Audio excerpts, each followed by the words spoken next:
조선노동당 총비서이시며 조선민주주의인민공화국 국무위원장이신 경애하는 김정은 동지께서 위대한 조국해방전쟁 승리 73돌세 즈음하여 7월 26일 대송산 혁명 열사릉을 찾으시었습니다.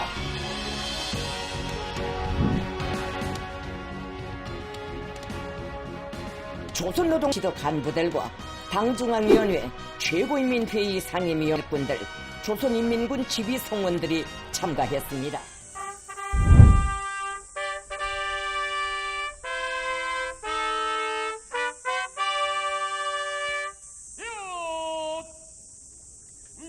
열사들을 추모하여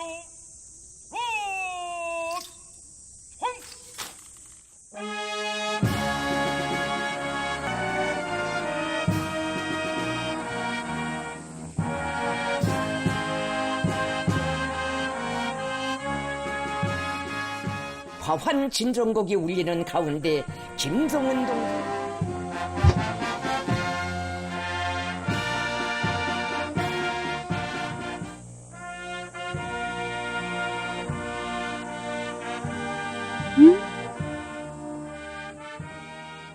전하의 불길 만리를 헤치며 백전백승의 전통과 역사를 창조하고 빛내어온 첫 세대 혁명가들에 대한 경과승의 전통과 역사를 창조하고 빛내어온 첫 세대 혁명가들에 대한 전쟁 승리에 탁출한 공헌을 한 김책동지, 강건동적인 충실성과 혁명 임무에 대한 결사관철의 정신, 조선인민의 전형으로 떠올린 근본 바탕이었다고 말씀하셨습니다.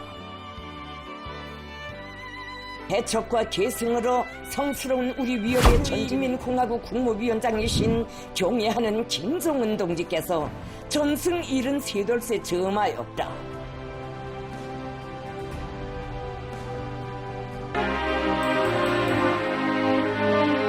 (7.27) 기적은 강국 건설의 장로에서 세대가 바뀔수록 혁명의 점취물이 늘어날수록 추호의 견색 없이 철저히 계승해 나가야 할 고귀한 사상 정신적 제부로 우리 혁명의 무한대한 저력으로 되어야 한다고 강조하셨습니다. 등장 5년 차, 정말로 북한에서 첫 여성 지도자가 나오는 걸까요? 북한 김주애가 후계자에 내정되는 단계로 접어들었다. 조금 전 국정원이 발표한 겁니다. 그동안 그냥 유력하다, 이 정도로 좀 조심스럽게 말해왔던 국정원이요, 이런 수위의 표현을 쓴 건 이번이 처음입니다.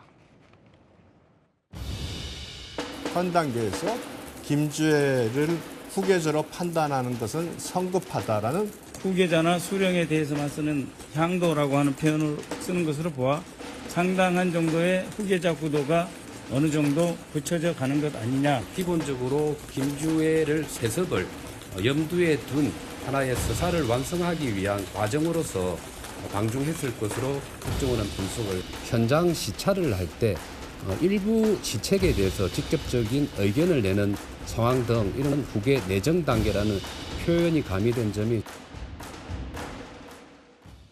자, 저렇게 후계 내정 단계로까지 왔다는 겁니다. 그 국회 정보위 소속 이성권 의원이 말하기를요. 자, 보면은 국정원이 오늘은 좀 전과 다르더라. 그러니까 후계 내정 단계라는 표현까지 쓰던데 이걸 두고 의원들까지도 지금 갸우뚱할 정도였다는 겁니다. 김은수 평론가. 그러니까 분석이 이전과 확 달라졌어요. 그렇습니다. 이 북한 관련 정보는 그 특성상 긴밀성이 요구되고요. 그렇기 때문에 어떤 그 확정적인 표현을 쓰는 것이 그간에는 좀 자제되어 왔던 것이 관례라고 할 수가 있는데, 오늘 그 이성권 관사의 표현대로 국정원의 오늘 설명의 경우는 이전보다 진전되고 좀 뭔가 달랐다라는 표현 아니겠습니까? 지금 주애는 2013년생으로 추정되기 때문에 지금 10대입니다. 그런데 후계 수업이 아닌 후계 내정 단계에 들어갔다라고 못을 박는 표현을 했다는 것에 주목할 필요가 있어 보입니다. 그러면 국정원이 이렇게 판단한 근거는 과연 무엇일까? 네. 이 두 가지 정도에서 그 근거를 찾고 있는데요. 우선은 군사적인 측면에서 찾아볼 수가 있습니다. 이 국방 권력을 의미하는 군사 행사에 어느샌가부터 김정은과 함께 등장을 해서 때로는 단독샷을 받기도 하고요. 단독 사열을 받는 경우도 있었습니다. 그러니까 이게 의미하는 바가 있다는 거죠. 더불어서 일부 시책에 적극적으로 본인이 의견을 내는 정황까지 포착이 되었기 때문에 이런 두 가지 근거를 기준으로 예. 해서 국정원은 이제 후계 내정 단계에 들어갔다 이런 그렇군요. 표현을 쓴 것으로 보입니다. 그런데 게다가 김주애가 그러니까 처음 공개가 된 그 날에 북한에서 이걸 국가 기념일로 지정했다고 해요. 이게 사실입니까? 물론 따로 명분이 있기는 합니다. 저 때가 2022년 11월 18일이었는데요. 네, 김주애가 세상에 처음으로 공개된 때이기도 합니다. 그러면서 북한이 ICBM을 순환비행장에서 쏘아 올렸던 날이기도 하거든요.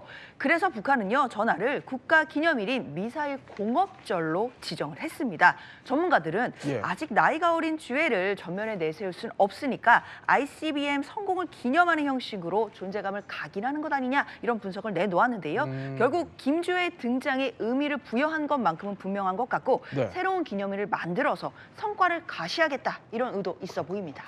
그런데 국정원이 눈여겨본 정황이라고 해야 될까요? 그건 하나가 또 있습니다. 바로 이때입니다. 그러니까 참배하러 나선 새해 첫 일정이었는데 저렇게 센터 자리를 턱하니 차지한 것도 놀랍지만 저 장소가 김일성, 김정일 시신이 있는 그 금수산 태양궁전이었잖아요. 네, 그렇습니다. 태양궁전이라고 하면 김일성, 김정일 시신이 안치가 되고 있어서 뭐 북한의 주체 성지다 혹은 북한판 피라미드다라고 불리는 그런 대표적인 장소입니다. 예. 여기에 등장을 했으니까 한껏 대폭 존재감을 높였다라는 게 국정원의 분석이고요. 여기에는 김부자의 시신뿐만 아니라 그 내부에 두 사람이 사용하던 그런 벤츠라든가 유람선, 뭐 열차 그래요? 객실 예. 이런 것들까지도 전시가 되어 있고 북한에서는 법으로까지 이제 이런 시신 관리를 철저히 하고 있는 곳입니다. 또 관리 주체도 이 러시아의 전문기관을 통해서 이 미라를 유지하고 또 보존하고 있고요. 매년 유지비로만 수십억을 쓴다고 하고 또 규모도 상암 경기장의 17배 크기라고 하니까 뭐 규모는 더 설명할 필요가 없을 것 같습니다. 거기서 아버지, 엄마 양옆에 끼고 증조 할아버지, 할아버지한테 인사를 한 것이다 보니까 결국 이 말은 내가 이 차기 지도자다라는 그런 선언이다라고 해석을 할 수 있지 않나. 또 북한 주민들한테도 상당히 강력한 인상을 줬을 것이라 네. 보고 있습니다.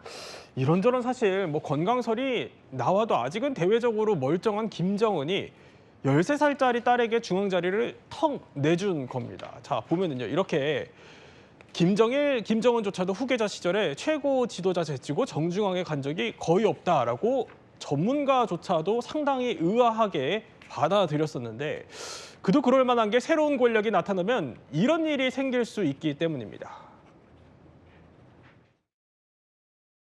최고 존엄의 후계자가 지정됐다 그러면 어떤 사람들이 항상 줄을 가서 서요. 거기에. 항상 김일성 때도 그랬거든요. 김정일이 후계자가 된 다음에 김일성한테 줄 섰던 사람들이 다 당간부에서 제거가 됐어요. 황장엽 비서가 와서 한 얘기인데 아들한테 너무 일찍 권력을 넘겨준 걸 김일성이 후회를 했대요. 그러니까 마지막에 80년대 한 중후반부터 자기한테 자기 말이 명이 안 서는 걸 느낀 거야, 김일성. 이런 아버지와 또 할아버지의 선례를 누구보다 잘할 것 같아요, 김정은이. 그런데도 불구하고 왜 벌써부터 이렇게 차기 권력을 세우는 걸까요? 그러니까 그 의도가 상당히 궁금한 것은 사실입니다.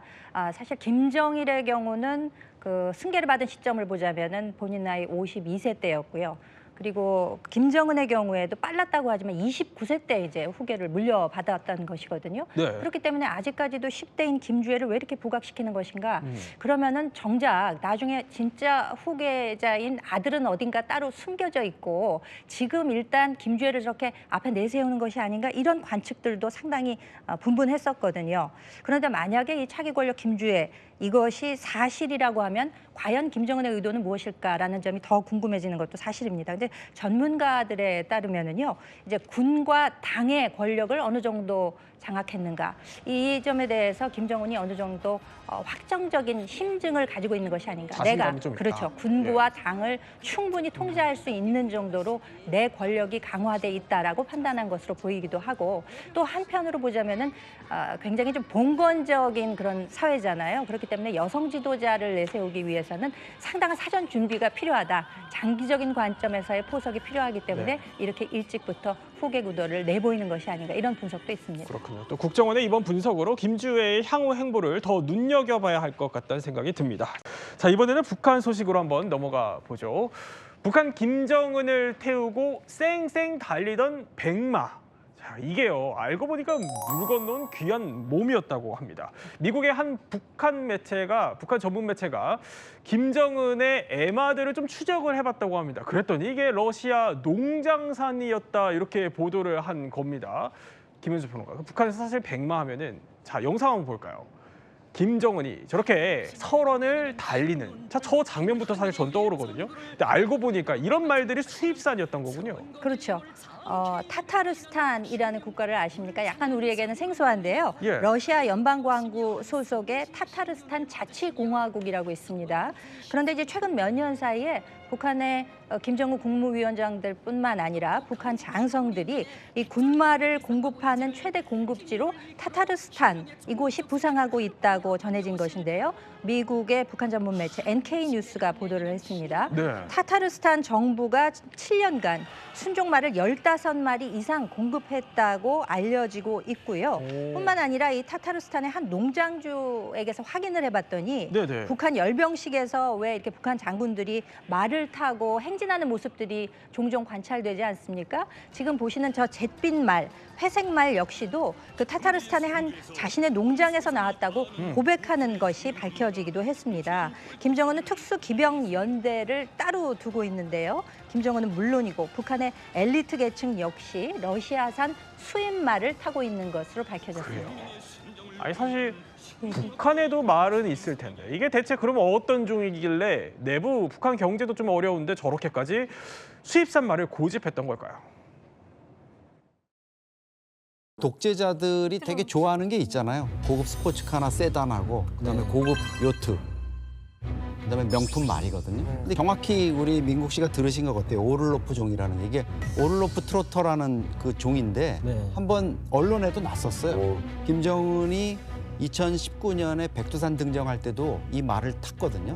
그게 이제 완전 백마도 아니고 약간 점이 이렇게 검은 점이 이렇게 섞여 있는 아주 명품 말인데. 그런데 이 종이 오를로프 트로터 이게 얼마나 비싼 건데요? 예, 사실 뭐 품종에 따라서 또 혈통에 따라서 말 가격이 천차만별일 수 있는데 네. 이 오를로프 같은 경우에 가격이 상당히 비싼 것으로 알려져 있습니다. 싼 거는 몇천 달러이지만 예? 사실상 저렇게 고위층에게 수출되거나 구매가 되는 것은 뭐 15만 달러까지 갈 수 있다는 추정이 나오는데요. 오, 예. 우리 돈으로 따지자면 한 마리에 2억 원 이상 갈 수도 있다 이렇게 알려져 있거든요. 이게 오를로프 종이라고 하네요. 그렇습니다. 이 품종은요. 러시아의 귀족이 개량한 품종으로 알려져 있는데 인기가 있는 이유가 있다고 합니다. 일단 준마, 네. 아주 이 승마하는 사람들이 보기에 잘생기고 위용 있는 말이기도 하고 속도도 빠르고 지구력도 굉장히 좋다고 합니다. 그런데 또 주인에게 굉장히 순종을 하기 때문에 승마인들로서는 상당히 애호하는 품종으로 알려져 있는데요. 어쨌든 그래도 한 마리에 2억 원이라고 하니까 아무나 탈 수 있는 건 아니고 북한에서도 아마 최고 지도자리라든가 권력자들이 본인을 과시하는 용으로 좀 활용하는 거 아니냐 이런 추측이 됩니다. 한 마리에 수억 원까지. 그런데요, 김정은이 말에 이렇게 비싼 돈을 좀 들이는 이유가 물론 김정은의 좀 개인적인 취향도 있겠습니다만 북한의 특수한 내부 사정과도 얽혀 있다고 하네요. 신 장군님께서 얼마나 신이 나게 말을 잘 타시고 총을 잘 쏘셨는지 이날 백두산의 대장수이신 김일성 대원수님께서와 백두산의 여장수이신 김정숙 어머님께서 백두산의 아들이 다르긴 다르구나, 훌륭한 장수감이로구나 하면서 기뻐하셨습니다.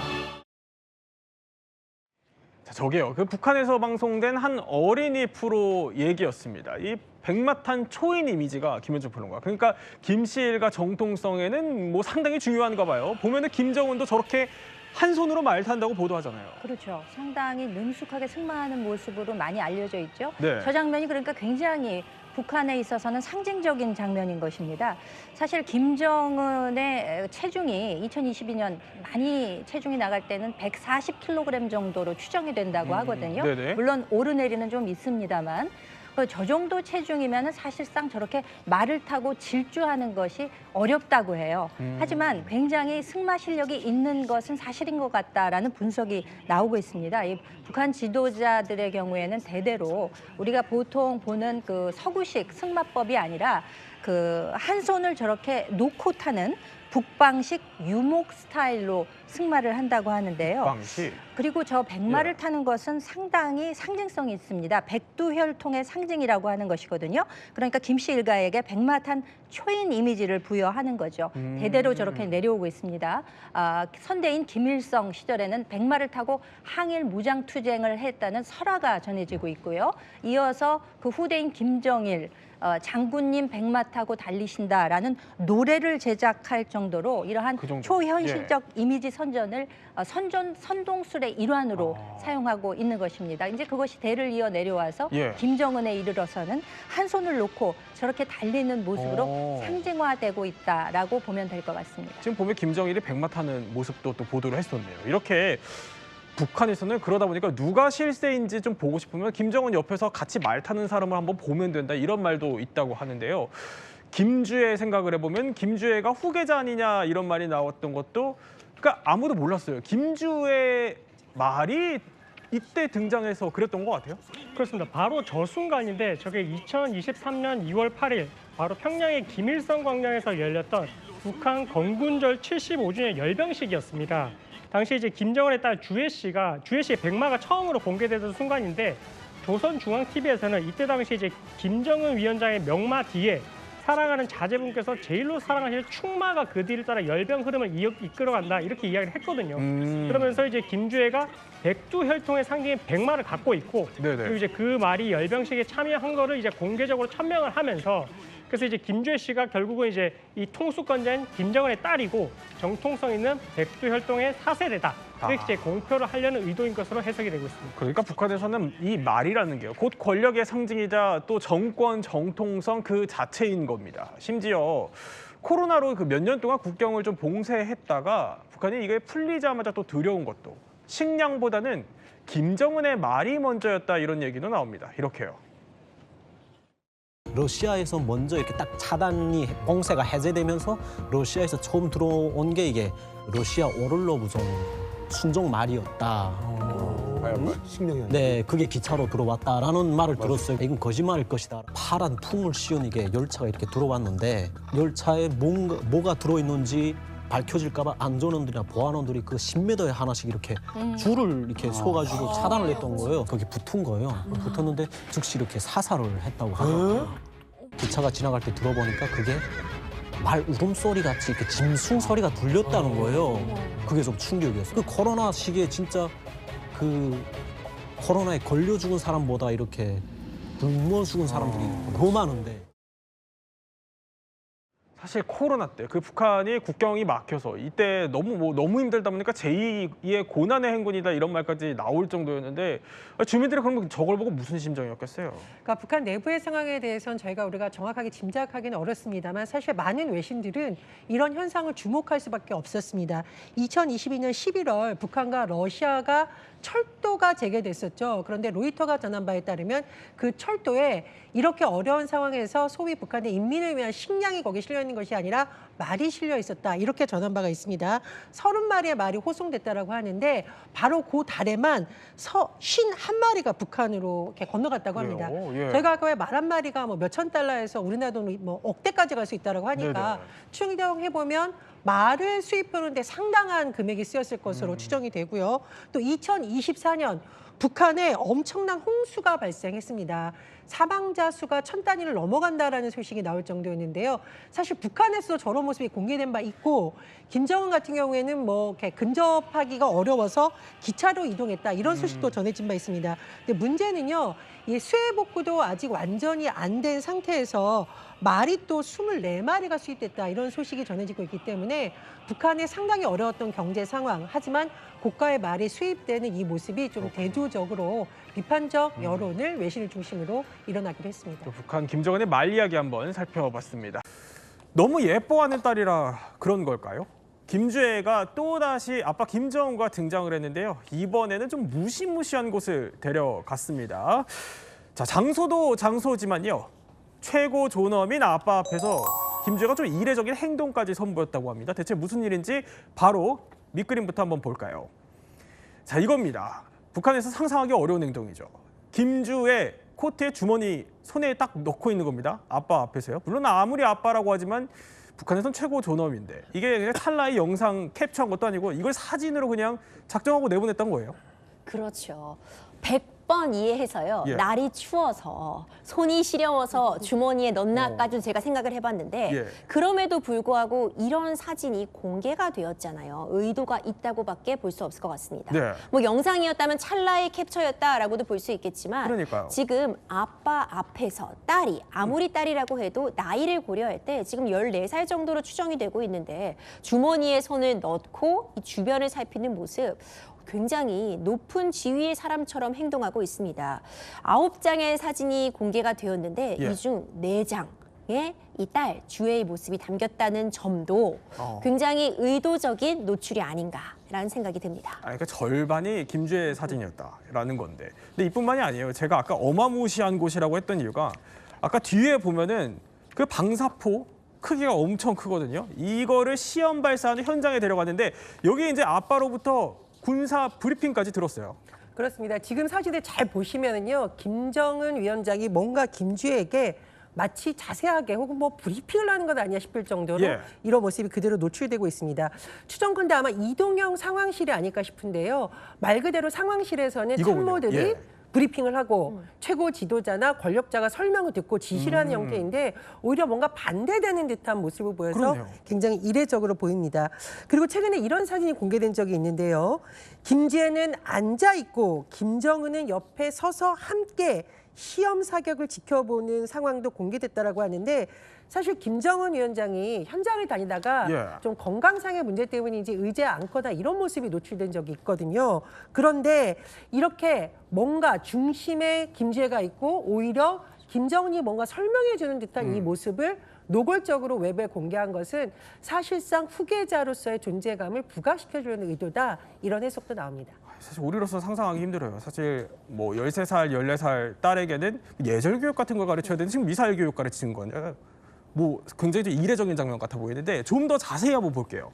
보면은 자, 이 장면인데요. 제일 밑에 보이는 게 저게 잿더리입니다. 근데 잿더리가 있는 걸로 봐서는 원래 이제 아빠 김정은이 앉아 있어야 하는 자리인데 거기에 지금 딸이 앉아 있는 거고요. 저걸 김주애가 직접 보게 한 건데 저게 언제냐면요. 저 뒤에 보면은 방사포가 날아가는 바로 그 순간을 지켜보게 한 거예요. 그렇습니다. 방사포가 날아가는 모습, 이것은 북한으로서의 여러 가지 안보, 군사 관련한 중요한 현장이라는 의미가 있고 예. 대내적으로 북한의 군사력을 과시하는 또는 지도력을 과시하려는 공개적인 행보로 볼 수 있습니다.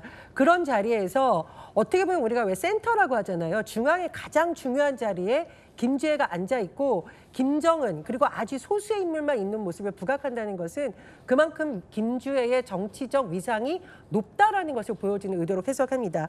시점도 중요한데요. 노동당 9차 대회 곧 열릴 것으로 예정이 되어 있는데 이 시점을 앞두고 이런 모습을 공개했다라는 것. 그리고 김정은이 현장을 참관하면서 핵 타격 능력 강화를 언급했다라는 것. 이런 두 가지 점이 맞물려서 더 관심을 끌고 있습니다. 자, 심지어 오늘 조선중앙TV에 이제 공개된 사진들 중에는요. 아까 이제 4장의 김주애 사진이라고 했는데 김정은이 혼자 찍힌 사진은 한 장도 없었습니다. 어쨌든 김정은이 지금 북한에선 최고 지도자인데 도대체 북한은 왜 이렇게까지 하는 걸까요? 전문가는 이렇게 봅니다. 최근 김정은보다 김주애를 더 앞세우는 경향이 있죠. 단독으로 행사 의전을 받는다든지 또 정중앙에 위치한다든지 아니면 직접 현지 지도 모습을 보인다든지 김정일 같은 경우에도 말기 후계자가 안착이 된 상태에서 보여줬던 행동들을 초기에 보여주고 있고요. 이례적으로 빠른 편이다 이렇게 볼 수 있죠. 그런 기본적인 매뉴얼들이 김주애에서는 깨지고 있어요. 상당히 파격적인 후계자 홍보를 보이고 있다 이렇게. 자, 그러니까 뭐 선대 때 매뉴얼 이런 거 필요 없고 그냥 김정은이 김정은 방식으로 밀어주기 하고 있다 이런 얘기입니다. 이제 이걸 뒷배로 둔 김주애 입장에서는 본인도 자신감이 굉장한 것 같습니다. 행동 변화를 한번 저희가 살펴봤는데요. 자, 지난해 연말에 이렇게 단독 사열을 받기 시작하더니 중간에 보면은 새해 첫 일정에선 당당하게 이제 센터까지 차지하고 여기에 오늘 주머니에 손 넣은 것까지 김주혜의 행동 보면은 본인도 그냥 거리낌이 없어요. 네, 그렇습니다. 근데 각각의 굉장히 큰 의미가 있어요. 단독 사열은 군 통수권자로서 군의 어떤 충성심을 받는 자리예요. 근데 그것을 지금 승계, 그러니까 김주혜가 직접 군인들의 지금 사열을 받잖아요. 이거 굉장히 의미가 크고, 두 번째 1월 1일 일정 역시 북한에서는 어마어마한 장면입니다. 이게 어딜 간 거냐면 금수산 태양궁전이에요. 금수산 태양궁전은 어떤 곳이냐면 김일성과 그다음에 김정일이 안치된 곳이거든요. 우리 1월 1일엔 현충원에 참배하러 가잖아요. 근데 여기는 금수산 태양궁전에 갑니다. 근데 충격적인 건 정중앙이에요. 아니, 최고 전엄이 당연히 정중앙이어야 되는데 김주혜가 정중앙이라는 건 이날의 가장 핵심적인 하이라이트, 그러니까 조명을 받는 사람이다라는 걸 보여준 거라는 거죠. 그래서 지금 이런 세 가지의 어떤 장면을 봤을 때 이제 9차 전당대회가 곧 열리는데 거기서 아예 후계자로서 완전히 공고히 하려는 게 아니냐라는 전망도 있습니다. 그러니까 주머니에 손 넣는 장면까지 나왔으니까 이제 또 어떤 장면을 또 내보낼지 가늠이 안 될 정도인데, 자, 이런 김주혜도 김주혜지만요, 이 오늘 공개된 장면들을 그냥 가볍게 볼 수만 없는 이유는요, 바로 북한이 발사했다 이렇게 공개한 이 초대형 무기라는 게요, 사실 사정거리로 따지면 우리를 겨냥한 것이기 때문입니다. 우리와 군사적 대결을 기도하는 세력에게는 이 시험이 가지는 의의와 결과가 착잡한 고민거리로 엄중한 위협으로 다가갈 것이다. 조선노동당 제9차 대회는 나라의 핵전쟁 억제력을 가일층 강화하기 위한 다음 단계의 구상들을 천명하게 될 것이라고 말씀하셨습니다. 이종훈 평론가, 이거 방사포라는 게 여러 대 배치하면 수백 발 또 쏠 수 있고 이걸 지금 초대형으로 개량했다 이렇게 주장하는 거거든요. 근데 문제는 여기 이거 핵탄두도 탑재 가능하다 이렇게 주장한다면서요? 네, 그렇습니다. 김정은이 지금 이번에 이걸 발사하면서 뭐라고 그랬냐면 핵전쟁 억제력이다 이렇게 표현했어요. 핵전쟁 억제력이라는 건 뭐냐면 핵 무기라는 뜻이거든요. 이 방사포가 핵 무기라는 뜻은 핵을 탑재할 수 있다는 거예요. 탄두에 핵을 탑재하면 거의 방사포가 아니라 단거리 미사일 수준의 그런 위력을 보인다는 거예요. 그래서 세 가지를 표현했어요. 이동성, 지능성, 명중성에서 한 단계 업그레이드 됐다라고 이야기하거든요. 그렇기 때문에 지금 10년 전에 2015년에 300mm급 방사포였는데 10년 만에 600mm로 완전히 상향됐다라고 할 수가 있습니다. 그러니까 전술핵 탄두를 탑재할 수 있을 수 있으니까 이거 정말 예의주시해야겠다 이런 생각이 들긴 하지만, 문제는요, 이게 한번 저희가 재봤어요. 그러니까 이번에 평양 북방 일대에서 이걸 쐈고 한 350km로 날아갔다라고 하는데, 그래픽 한번 보면은요, 자, 비슷한 거리입니다. 이걸 평양에서 직선 거리로 제가 재보니까 이게 350km 딱 어디냐면 대전이더라고요. 그리고 개성에서 만약 이걸 가져가서 쐈다라고 하면은 부산까지도 사정거리예요. 그렇죠. 그러니까 육해공군 본부가 모여있는 충남 계룡대까지도 사정거리 안에 들어온다는 겁니다. 그러니까 결국 350km 정도 날아간다는 건 북한 입장에서 보자면 충분히 남한까지 가게 할 수 있다. 언제든 쏠 수 있다. 어떤 본인들의 힘을 과시하기 위한 의도가 있었던 것은 분명해 보이고요. 실제로 이 사정거리 안에 들어오고 있기 때문에 이에 대해서 우리도 대비책 마련이 좀 시급해 보입니다. 또 대전하면은 계룡대가 있잖아요. 그렇죠. 육해공 본부가 있는 만큼 또 예의주시해야겠다 이런 생각이 듭니다. 이번에는 북한 이야기 하나 해보도록 하죠. 북한 김정은이요, 신년 기강 잡기를 시작한 것 같습니다. 혹시요, 시범 게임이라는 단어 들어보셨을까요? 이게 뭐 일종의 뭐 시범 게임인가 싶지만 이게 북한 말로는요, 본보기 처벌이다 이런 뜻이라고 합니다. 김정은이 지방 공장에서 갑자기 경로를 하면서 고위 간부를 그 자리에서 그냥 잘라버렸습니다. 왜일까요? 김정은 동지께서는 현지에서 양승호 내각 부총리를 해임하셨습니다. 우리의 전진과 발전을 저해하는 고질적인 무책임성과 보신주의에 된 타격을 가한 것이라고 하시면서,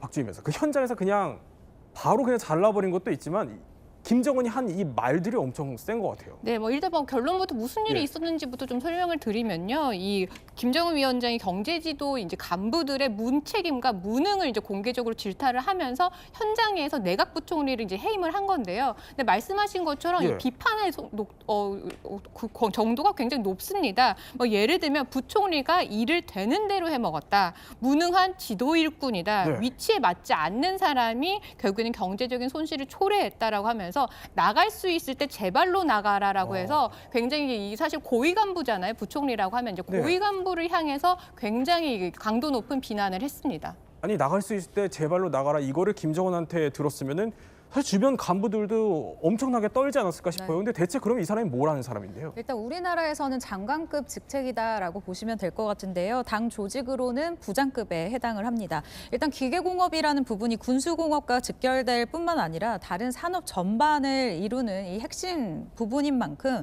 막중한 역할을 맡아온 인물이라고 설명이 되는데요. 저는 이 부분에 좀 더 집중을 했습니다. 김정은 위원장의 여동생 김여정보다 더 높은 직급이에요. 그래요? 왜냐하면 네. 노동당 부부장 직급이잖아요. 그렇기 때문에 꽤 높은 직급에도 불구하고 시범겜 그러니까 본보기로서 이렇게 네. 질책을 한 것이 더더욱 화제를 모으고 있는 것이 아닌가라는 생각이 들고 있습니다. 아니 그러니까 신년부터 공개적으로 간부를 콕 집어서 몰아세우고 이걸 주민들한테 다 보라면서 대대적으로 보도를 한 겁니다. 그런데요, 시계를 1년 전쯤으로 되돌려 보면요, 작년 이맘때도 연초부터 당 간부들이 음주 접대 등 또 비위를 저질렀다면서 이렇게 몰아세웠습니다. 집단적인 음주 불량 행위는 조율 건설에 관한 당의 노선에 전면 배치되는 행위이며 지도 간부로서의 초보적인 자격도 없는 썩어빠진 무리, 방자한 오합지졸의 무리들이라는 것을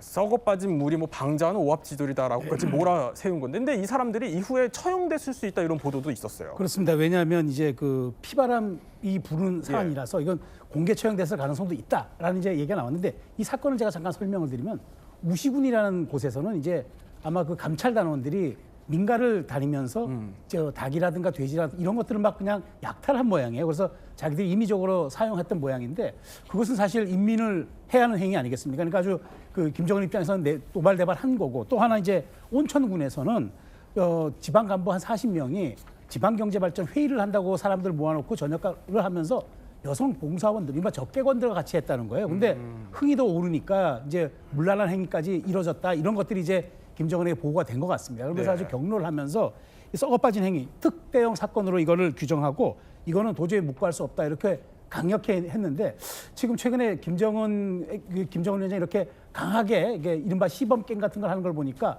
뭔가 성남 민심을 달래려는 것이 아닌가라는 그런 이제 분석들이 조금씩 나오고 있는 거죠. 그래서 뭐 당시 공개 처형 가능성까지 이제 그렇죠. 보도가 됐었던 건데, 이렇게 김정은은 어떻게 보면 본보기 처벌인 시범게임이라는 거에 걸리면은요, 저지른 죄의 형량보다 훨씬 더 높은 수위의 처벌을 받게 된다고 합니다. 이런 추세가 그런데 요즘 들어서 더 안 좋게 집단적으로 변화하고 있다, 이런 분석도 나옵니다. 김정은 시대의 특징 중 하나는 시범게임에 당하는 대상이 개인에서 집단으로 이동하는 경향이 뚜렷해지고 있다는 것입니다. 지역이나 특정 기관 간부들 전체가 대상이 되는 사례가 급격히 늘고 있습니다. 과거 북한 간부들이나 주민들의 목표는 최소한 나만은 시범게임에 걸리지 말자는 것입니다. 하지만 지금은 사정이 다릅니다. 처벌까지 집단주의가 적용되니 내가 잘한다고 해서 안전하다는 보장이 없습니다. 지난해에도 그러더니 이번에도 연초부터 간부들 대상으로 이제 피바람이 부는 겁니다. 김정은 대체 왜 이럽니까? 그러니까 내부 단속용이라는 분석이 나옵니다. 지금 북한 주민들 경제 상황이 최악이라고 하고 공식적인 수치보다도 훨씬 상황은 좋지 않다라고 알려져 있는데요. 이를테면 전기가 들지 않아서 공장의 한 절반 정도는 가동이 되고 있지 않다라고 하고, 또 이 입원이 돼 있는 환자는 병원에서 약 공급이 안 돼서 약을 별도로 구입을 해가지고 본인이 복용을 해야 된다라는 이야기까지 전해지고 있어서, 이 부분과 관련해서 워낙에 민심이 이탈이 심하니까 중간 간부들, 그리고 집단들, 그리고 비위를 저지른 사람들을 본보기식으로 처벌을 함으로써 본인을 향한 어떤 그런 불만을 좀 다스리기 위한 정치용도 아니냐, 이런 분석이 나옵니다. 네, 이렇게 또 북한 이야기까지 살펴봤습니다.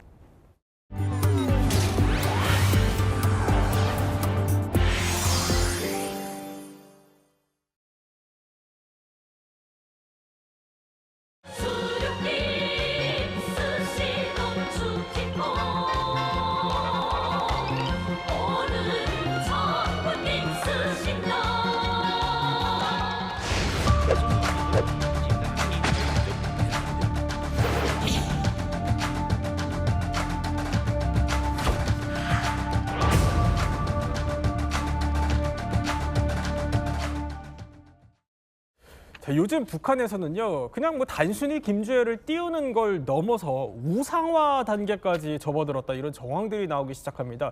본격적으로 이제 이야기를 나눠볼 텐데 그 전에 영상부터 한번 보겠습니다. 자, 지난해 말 북한 신년 행사죠. 김정은과 김주애가 저렇게 참석했는데 벌떡 일어나서 김주애가 김정은의 볼에 볼 뽀뽀하는 이 장면이 이례적으로 공개됐었죠. 자, 그리고 그 다음 1월 1일 새해에는요, 더 충격적인 장면이 나왔습니다. 바로 김일성, 김정일 시신이 안치되어 있는 저 금수산 태양궁전에 김주애가 나타났는데 떡하니 저렇게 센터를 차지한 거죠. 태용 의원님, 이 정도면 이제 뭐 김주애를 그냥 후계자로 앉힐 속셈이 아닌가 싶기도 한데 여기에 우상화 움직임까지 일고 있다는 거예요. 이제 본격적으로 짚어보기 전에 우리 태 의원님이 이 영상들을 보면서 남다른 장면을 하나 포착했어요. 네.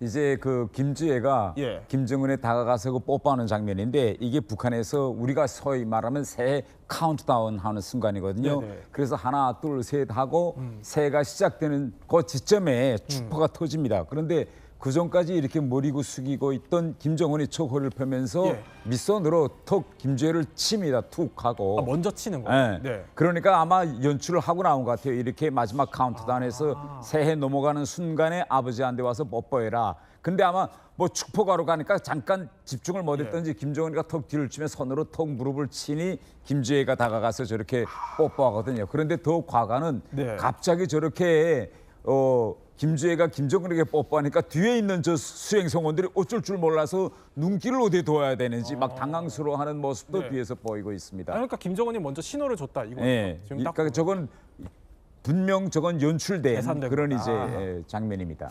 근데 더해서 뭐 김주애 이제 열병식에 보면은 김주애의 백마가 나오는 거 하면은 이제 영상 보여드릴 텐데. 자, 이렇게 여기에 김주애의 백마로 추정되는 그 백마도 나왔었다, 이런 얘기도 있네요. 네, 그 저 백마설이 이제 나온 거는 뭐 북한에서 나도는 말에 의하면 김주애가 나이는 어리지만 벌써 말을 이제 잘 탄다, 백마를 잘 탄다 이런 소문이 나면서 저 열병식 때 제일 앞에서 나온 말이 김주애가 타는 말이다. 저거는 바로 앞으로 향후 북한의 미래를 이끌어갈 상징이다. 이렇게 이제 분석이 되고 있는 거죠. 자, 이렇게 김주애 띄우기가 곳곳에서 포착이 됐는데, 자, 이제 우상화 얘기를 본격적으로 해보죠. 뭐냐면 얼마 전에 우리 통일연구원의 한 연구위원이요, 이런 발표를 했습니다. 한번 볼까요? 자, 2024년 군관 장령급 탈북민 증언이라고 합니다. 그러니까 꽤 높은 이제 직책의 계급을 갖고 있었던 군인 출신의 탈북민이 한 증언이라는 건데, 핵을 만드는데 김주애가 동참했다, 이렇게 선전을 하고 있다라고 합니다. 게다가 미래를 이끌어갈 컴퓨터 천재다, 이렇게 홍보를 한다는 거죠. 아니, 일단 핵도 황당하지만 미래를 이끌어갈 컴퓨터 천재라. 김주애가 진짜 컴퓨터 잘하는 거 맞아요? 그 컴퓨터를 잘하는지는 모르겠는데 최근에 이제 북한이 공개하고 있는, 노동신문에 공개하고 있는 사진들을 보면 얼마 전에도 저렇게 김정은하고 현장에 가서 컴퓨터에 직접 앉아서 자기가 컴퓨터를 잘 다루는 모습이 이제 북한에 이제 널리 저렇게 공개되고 있습니다. 그런데 지금 우리가 김주애가 제일 처음에 북한 언론에 등장했을 때도 역시 핵과 관련된 군사시설이고 그 이후에 김정은을 따라서 빠짐없이 가는 것이 핵과 미사일, 이 군사부문입니다. 그러면 왜 김주애를 계속 이 군사부문 시찰에 데리고 다니느냐? 김주애는 여자이기 때문에 앞으로 향후 김정은을 이을 후계자라면 제일 큰 난점이 최고 군 통수권자가 여자인데 그게 군장악이 될까, 여자가? 이런 이제 위구심이 생기는 거죠. 그러니까 지금부터 무슨 소리냐, 어릴 때부터 아버지를 따라다니면서 북한의 핵무장화에 저 정도로 공헌을 했다. 그러니까 앞으로 군 장악하는 데는 문제 없다. 그래서 군 장성들이 계속 김주애 앞에서 폴더 인사를 시키는 거고, 컴퓨터는 이건 미래와 관련됩니다.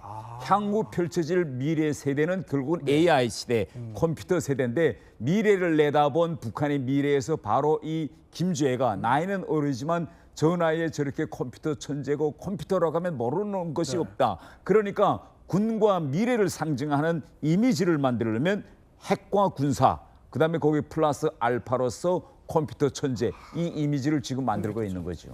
진짜 컴퓨터 천재일지는 한번 지금부터 뜯어봐야 될 것 같은데, 김주애 우상화를 좀 얘기해보기 위해서 지금 북한에서 유치원 교사를 하셨던 분을 저희 특별하게 모셨습니다. 김가영 씨, 어서 오십시오. 네, 안녕하세요. 네, 안녕하세요. 일단 아니 뭐 컴퓨터 얘기를 조금만 더 해보면 김주애가 뭐 특별하게 컴퓨터 속성과외 뭐 이런 거 받았을 수 있겠지만 어떻게 들으셨어요? 이제 유치원 교사도 해보셨으니까. 네, 북한은 워낙 어릴 때부터 조기 교육을 시키고 있고 또 천재발굴을 하고 있지만 13살 김주혜한테 우상화를 할 수 있는 게 솔직히 말해서 할 만한 게 없단 말이죠. 그러면 할 만한 게 없죠. 좀 여자아이고 또 할 수 있는 게 없는데 지금 핵 미사일에 뭔가 꼭 필요한 컴퓨터를 잘하는 천재다라고 내세우기에는 아주 중요하고 또 중요 포인트가 되기 때문에 저는 컴퓨터 천재를 넣지 않았을까. 저것 또한 짜고 친 고스톱이다라고 얘기하고 싶습니다.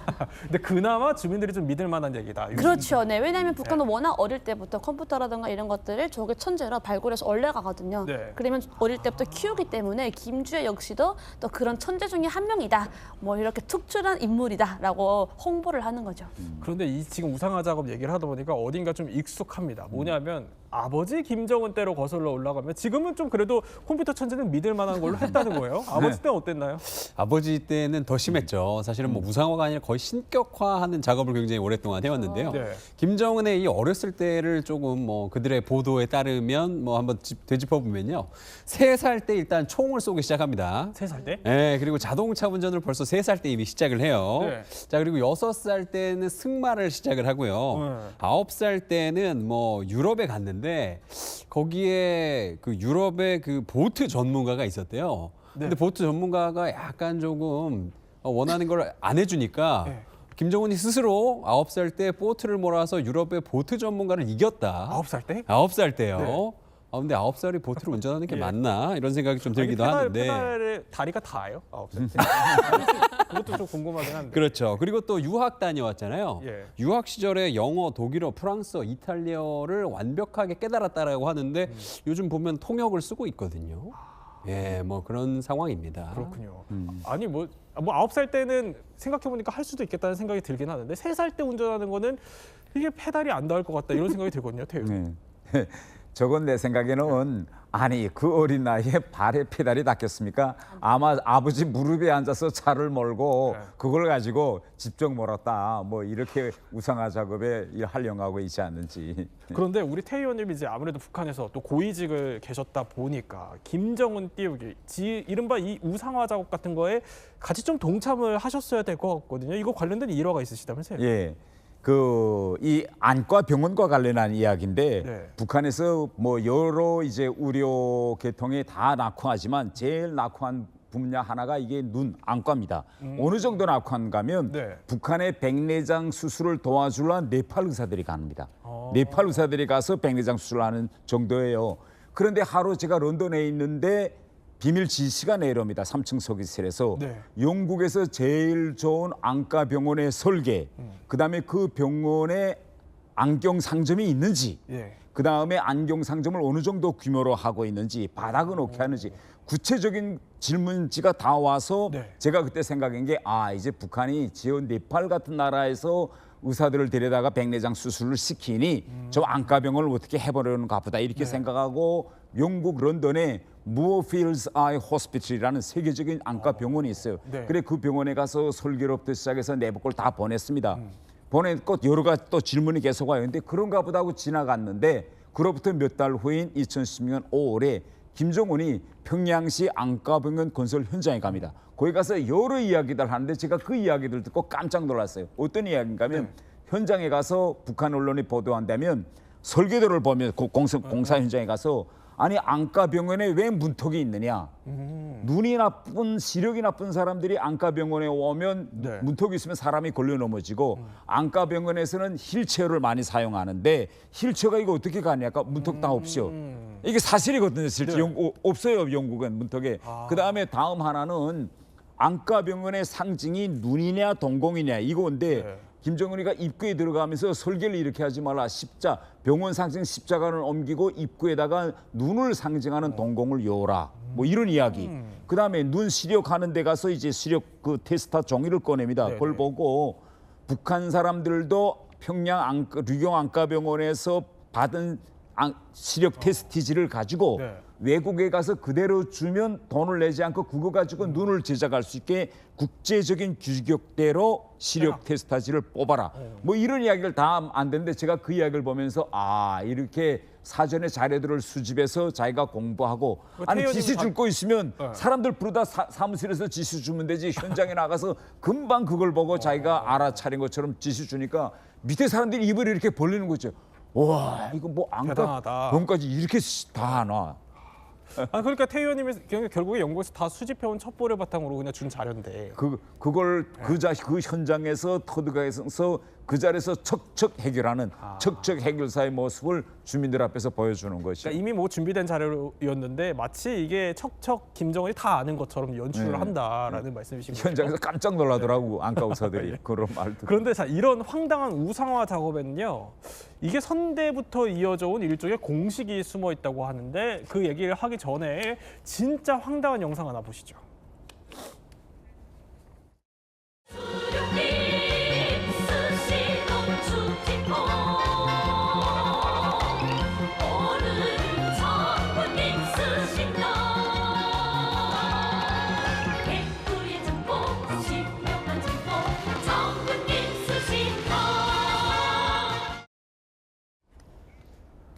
이용재 평론가 축지법이요? 전우치인가요? 네, 축지법을 쓸 수 있다라는 썰이 우리나라에서도 있었습니다. 그리고 또 저 노래를요, 우리가 뭐 개그 프로그램 같은 데서 봤던 기억도 좀 나긴 하는데 실제로 축지법을 쓸 수 있는 사람은 없는 것으로 알려져 있지요. 그런데 지금 황당한 것은요, 지금 저렇게 축지법을 쓴다는 뭐 저런 노래가를 실제로 저렇게 부르고 있다는 것도 좀 황당한데 북한의 교과서 내용 중에 황당한 부분도 있습니다. 교과서에요, 김정일이 세계 지도에 한 조선과 일본이 모두 빨간색으로 표시된 것을 보고 분노를 했대요. 그래서 먹으로 일본 지도를 이렇게 새카맣게 칠했다는 거예요. 그러니까 일본 전역이 암흑천지가 돼서 폭우가 쏟아졌다. 지도를 이렇게 칠하니까. 이런 내용이 교과서에 나온다고 교과서에. 합니다. 아니 뭐 태 의원님도 그 교과서 아마 보셨을 수 있겠다 그렇죠. 그런 생각이 드는데. 근데 교과서뿐만 아니라 북한에서는 끊임없이 주민들에게 김씨 일가는 인간이 아니다. 하늘로부터 내려온 길을 받은 사람들이다 이렇게 합니다. 길을 받은 사람들이다. 그래서 노래도 항상 이렇게 백두의 푸른 기상 한 몸에 안고 백두산에 하늘의 기가 백두산으로 내려오는데 그 백두산의 기가 누구에게 갔느냐 김씨 일가에게 갔다. 김씨 일가한테. 네. 이렇게 노래를까지 만들어서 이제 계속 주민들이 부르게 하는 거죠. 아니 근데 그 원조가 그러니까 더 거슬러 올라가면 김일성 때도 있을 것 같아요. 보니까 아니 김일성이 나타나면 날씨가 바뀌어요? 네. 그러니까 이런 겁니다. 백두산 천지. 북한 사람들은 백두산 천지에 가서 해 뜨는 장면을 한 번 보는 게 평생 소원이에요.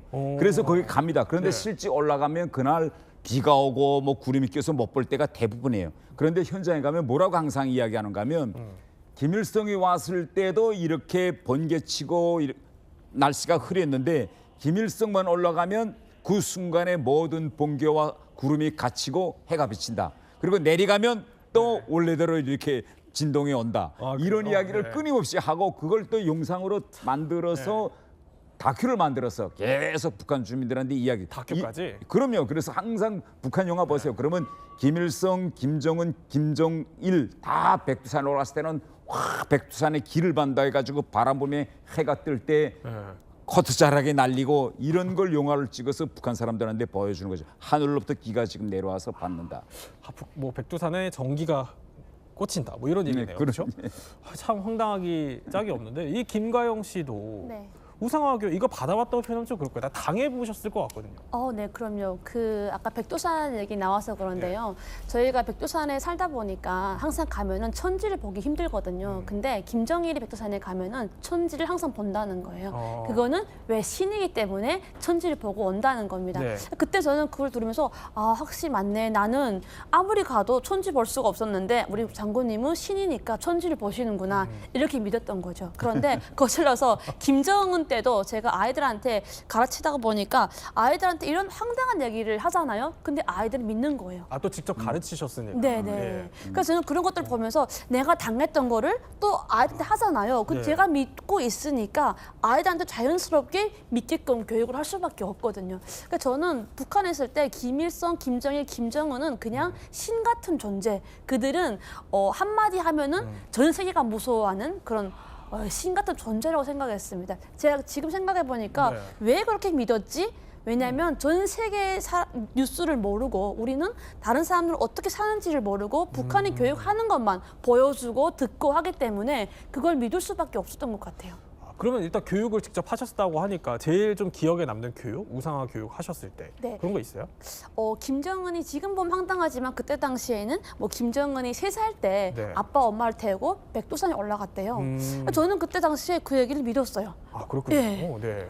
근데 지금 보면 되게 황당하죠. 그러니까. 또 그리고 7살 때 사격을 했다고 합니다. 근데 그것도 지금 생각하면 황당하지만 그때는 그걸 믿었어요. 왜? 신이니까. 김일성이 다시 태어난 그런 뭐 자손 같은 존재라고 생각했어요. 그럼 언제 저게 거짓말인 거야? 그게? 저는 공개 처형이라던가 아니면 제가 성인이 되었을 때 한국 라디오를 제가 한 2년 동안 들었거든요. 그러면서 이게 뭐지? 내가 배웠던 내용이랑 많이 다르구나를 그때 처음 느꼈습니다. 그래서 이게 네. 외부 정보를 내가 듣고 세뇌가 깨야만이 그 북한의 우상화가 거짓이라는 것을 알게 되는 순간인 것 같아요. 태희 의원님도 이제 나중에 알게 되셨을 것 같아요. 태희 의원님도. 저는 이제 해외에서 첫 외교관 생활을 덴마크에서 했거든요. 네. 그런데 덴마크에 가서 제일 먼저 제가 제일 알고 싶었던 부분이 뭔가 하면 북한에서 올 때에는 북한이 세계에서 유일한 무상치료, 돈 무료 무상치료, 무료 교육 뭐 이런 나라다 했는데 덴마크에 가보니까 애들이 공립학교 갈 때 돈 안 내요. 또 병원에 갈 때 국가 의료보험제에서 돈을 안 냅니다. 이게 어떻게 가능할까? 경제학적으로. 그러니까요. 그래서 들여다보니까 그다음에 제가 안 돼요 하면 북한에서는 대학에서 정치 경제학을 배워줄 때 아담 스미스까지만 배워줍니다. 그 이후에 케인즈 이론이 생겨나서 세금을 통해서 자본주의 국가에서도 복지 시스템을 만들 수 있다. 이걸 절대 안 가르치거든요. 그래서 제가 이걸 느끼면서 이 자본주의 국가는 결국은 부익부 빈익빈, 길거리에는 맨 거지가 넘치는 나라로 알았는데 그게 전혀 아니고 거기에 가서 인터넷을 통해서 한국이 얼마나 잘 사는지 하는 걸 이제 알게 되셨죠. 그걸 나중에 이제 해외 근무하시면서 알게 된 거죠. 예. 그럼 이제 나중에 해외 근무하시면서는 알게 되셨으니까 이게 거짓말인 거 알면서 좀 연기를 하셨어야 되잖아요. 그럼요. 그러니까 처음에 점점 이가 내가 알고 있던 이 모든 것이 거짓말이었구나 할 때는 대단히 자신의 인생에 대해서 황당함을 느낍니다. 우리가 일반적으로 사람들은 사람이 진리를 알게 되면 대단히 자유로워진다 이렇게 생각하는데 사람이 진리를 알게 되면 제 느낌은 자유로워지는 게 아니라 제 자신이 무너지더라고. 내가 이렇게 속여서 지금까지 이 나이 때까지 살아왔구나라고 생각하네. 자, 이렇게 또 진솔한 얘기까지 저희 들어봤는데 사실 우리 입장에서야 저렇게 황당한 이야기를 누가 믿겠냐 싶겠지만 김가영 씨 말대로 워낙 폐쇄적인 북한에서는 이게 외부 정보의 유입 자체가 없다 보니까 믿게 된다는 겁니다. 게다가 철저한 세뇌 교육 때문에 더 믿을 수 있게 된다고 하는데 북한의 우상화 공식 저희 한번 준비해봤습니다. 첫 번째 북한의 우상화 공식 이겁니다. 조기 교육, 그러니까 이른바 어린 나이 때부터 조기 교육을 당한다는 겁니다. 일단 한번 영상으로 확인해 볼까요? 넓은 품에 꼭 안아주시고 등까지 들어주시는 게 아니겠어요? 아버지 원수님!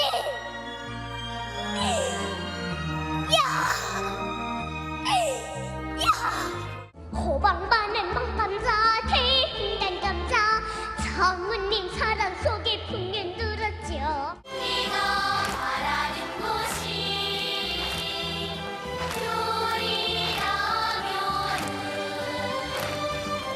소하늘 돌들이다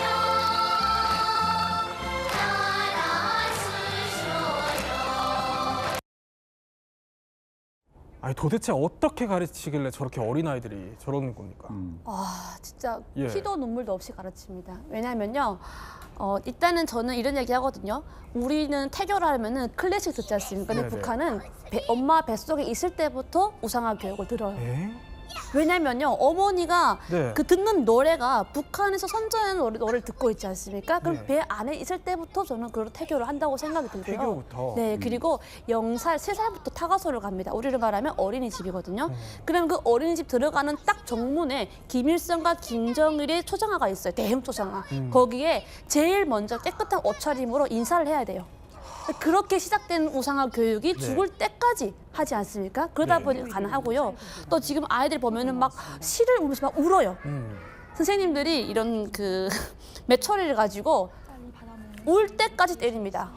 너무한데요. 더 감동, 이 더라는 소리가 온 그 학교에 막 퍼지듯이 막 그래도 그 누가 뭐라 안 해요. 엄마들은 오히려 더 때려서 우리 아이가 원수님에게 어떻게? 이거 아동학대잖아요. 그럼요. 아동학대죠. 지금 보면은. 말도 안 되는 상황인 건데 북한에서는 그게 흔한 거고요. 기본이 당연히 돼야 되는 겁니다. 아니, 저 정도면은 어른이 돼서도 기억날 것 같아요. 예, 당연하죠. 제가 지금 나이 지금 이제 60대가 지났는데 지금도 어릴 때 이제 태연님도? 유치원에 가면 예. 유치원에 가면 유치원 하루 생활을 어떻게 시작하는가 하면 교실에 들어가요. 그러면 아직도 생생하시군요. 교실에 들어가면 안에 아빠 엄마가 직장 가느라고 애들을 유치원에다 두고 가니까 보이면 싸우잖아. 그럼 선생님이 들어와서 하루 일과 시작을 김일성의 초상화가 붙어 있어요. 그러면 먼저 원수님한테 인사하고 시작하겠습니다 하고 딱 줄 서서 웃어야 돼요. 웃으면서 원수님의 사진은 언제 봐도 기뻐요. 우리들이 어느 때나 보고 싶은 원수님. 이걸 춤을 추면서 해야 돼요. 무조건 하고 하루 생각. 근데 이게 아이 때부터 계속 하다 보니까 어른이 돼서도 김일성, 김정일에 대한 찬양과 불로하면 이게 스스럼 없이 입에서 나오는 거죠. 아이 때부터 계속 그렇게 교육을 시키니까. 우리 김가영 씨도 옆에서 따라 부르실 정도로. 네, 생생하게 기억이 너무 나는 거의 자산가 같습니다. 이게 근데 원수님은요 손가락에도 안 되고 꼭 두 손으로 이렇게 원수님에 이렇게 딱 두 손으로 종중히 모셔야 돼요. 두 손을 이렇게? 네, 무조건 두 손으로 이렇게 모셔야 되고요. 한 손만 해도 그거는 거의 뭐 3대가 큰일 납니다. 그런데 이렇게 노래, 웅변 뭐 이런 것도 동원을 하지만 아니 전쟁 모의 훈련을 유치원 때 해요? 네, 그거 기본 필수거든요. 예. 제가 과목을 쭉 보니까 생각나는 게 미국 놈 때려부시기라는 과목이 있었어요. 그게 체육 시간인데 네. 미국 놈이라 해가지고 이렇게 모형을 나무로 이렇게 만들어 놓습니다. 그러면 아이들이 긴 망치 같은 거 들어가서 미국 놈 때려부시자 하고서 캉캉 그리고 머리를 때리고 그것도 다 알려줍니다. 어디를 때리고 심장은 어디에 있고 네 이렇게 해가지고 이런 것들이 흔한 그냥 유치원 체육 생활 수업에 있습니다. 그렇군요. 자, 저렇게 미국 사람 때리기 놀이까지 시킨다는 겁니다. 자, 그러면 두 번째 우상화 공식 한번 살펴보도록 하죠. 북한에서는 이렇게 우상화를 한다는 겁니다. 두 번째 공식은 반복 주입식 교육이라는데 딱딱 준비된 양성 코스처럼 보이기도 해요. 그럼 대체 뭘 반복적으로 주입하는지 영상 한번 볼까요? 주동맥 생활총화를 시작하겠습니다. 몸이 아프다는 이유로 아침 독보 시간에 3번이나 빠졌습니다. 피해를 주게 되었습니다. 동순동무는 수성주의 날라리 풍에 물젖어 가지고 머리를 너무 길게 하고 다니고 있습니다. 그게 머리입니까 가발입니까? 아니, 대체 저게 뭐 하는 겁니까? 저게 이제 북한에서 생활총화라고 하는 그런 액티비티를 하는 현장입니다. 매주 토요일마다 모여서요. 네, 이제 주민들이 모여서 지난 한 주 동안 우리가 어떻게 이 국가와 그 수령님을 위해서 봉사해 왔는가를 스스로 이야기하면서 반성하는 시간을 가지는 거예요. 근데 사실은 이게 그 많은 공산 국가 중에서도 북한에만 있는 굉장히 특이한 것이거든요. 그래서 토요일 날 자기 비판을 하고 호상 비판을 하면서 어떻게 하면 자기가 조금 더 앞으로 뭐 국가를 위해서 노력할 수 있는가를 막 얘기를 해야 되는 거예요. 토요일 날은 좀 쉬고 싶은데 심지어 이거요. 그 움직이지 못하시는 분 빼고는 전부 다 참석을 해야 된다고 합니다. 아니, 전부 다 참석해야 된다 그러면 이게 혹시 뭐 북한 밖에서도 해야 되는 거예요? 당연하죠. 해외에 있을 때도 북한은 이제 북한 사람이 3명 이상 모이면 생활총화를 해야 됩니다. 3명 이상 모이면. 그러니까 대사관 같은 데서도 이제 생활총화를 하는데 토요일 아침 9시면 온 그 나라에 가 있는 사람들은 대사관에 다 들어와서 생활총화를 이제 직접 해야 되고 뭐 대사관에서 생활총화하는 건 아무것도 아닙니다. 보시다시피 우크라이나 전장에 나간 북한군도 전투하다 실참에 생활총화를 해야 돼요. 저게 북한군 장교가 죽은 북한군 장교의 몸에서 나온 생활총화 기록부인데 저게 보면 저렇게 전쟁 중에도 생활총화를 빠짐없이 행고할 뿐만 아니라 저렇게 구체적으로 다 기록에 남겨야 됩니다. 아니 이 정도면 생활총화를 하는 게 아까 상호 비판? 그러니까 서로를 비판해야 된다는 거잖아요. 친구끼리 의리도 틀어질 것 같은데요. 초등학교 3학년부터 시키거든요. 그 친구들끼리 처음에는 막 우는 아이도 있습니다. 왜냐하면 어린아이인데 대중적으로 비판을 하면 울 수밖에 없거든요. 그러면 왕따가 되고요. 그래서 저는 이걸 나라가 아예 대놓고 한 아이를 왕따시키는 거는 나라가 주장하고 있다고 생각이 들어요. 그러니까 친구들 사이가 나빠지고 틀어지는 건 당연한 거고요. 그리고 그 아이는 서서히 왕따가 되고 말썽꾸러기가 됩니다. 저는 그거를 나라가 조작하는 거죠. 그러니까 나라가 어떻게 보면은 친구들 사이를 틀어놓고 왕따를 그렇죠. 조장하는 거다라는 평가까지 주셨는데 그럼 세 번째 우상화 공식도 한번 살펴보도록 하죠. 세 번째는 이런 식으로 우상화 작업이 들어간다고 합니다. 자, 보면은 대체 불가능한 존재로 각인하라라는 건데 이것도 일단 영상으로 한번 확인을 해 보도록 하겠습니다. 자, 이제 대체 불가능한 존재처럼 일종의 어떻게 뭐 각인을 계속 시킨다는 거예요. 저희가 영상을 하나 준비했는데 보도록 하죠.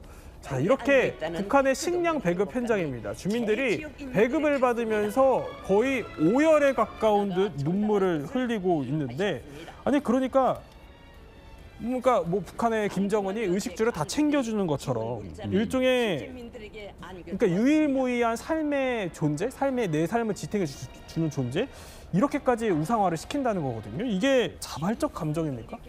절반은 자발적이고 절반은 이제 가짜지요. 왜냐하면 이 북한의 배급제가 붕괴된 지는 대단히 오래입니다. 그런데 돈 있고 힘 있는 사람들은 국가로부터 배급을 주지 않아도 먹고 살겠지만 정말 평백성들은 배급소에 쌀이 없으면 굶거든요.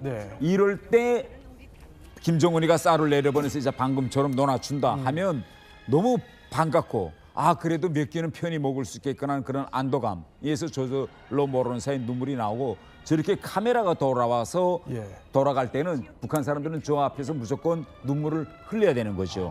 이렇게 쌀을 다 우리한테 주고 먹을 수 있게 구원해 주셨구나라고. 정말 우리 같은 경우에는 황당하게 그지없습니다. 아니 그러면 장마당 세대 같은 경우는 눈물이 안 나는데 눈물이 나는 척 해야 되는 그런 상황에 놓일 수도 있겠네요. 제가 제일 힘들었던 게요. 김정일이 죽었을 때였습니다. 그래요? 김정일이 죽었을 때 저희 그 부모님 세대들은 진심을 울었지만요. 저는 장마 세대라서 그런지 모르겠는데 눈물이 안 나는 거예요.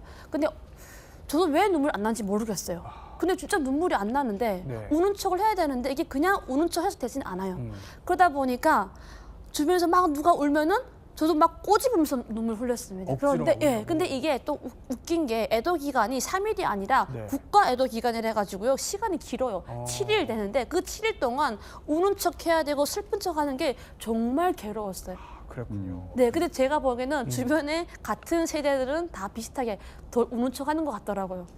자, 그런데 이렇게 우상화 작업이 이제 더는 안 먹힌다고 생각을 한 걸까요? 북한도 좀 달라지는 게 있습니다. 바로 앞서 잠깐 봤던 축지법 얘기인데 축지법 못 쓴다 양심 고백했어요. 네, 맞습니다.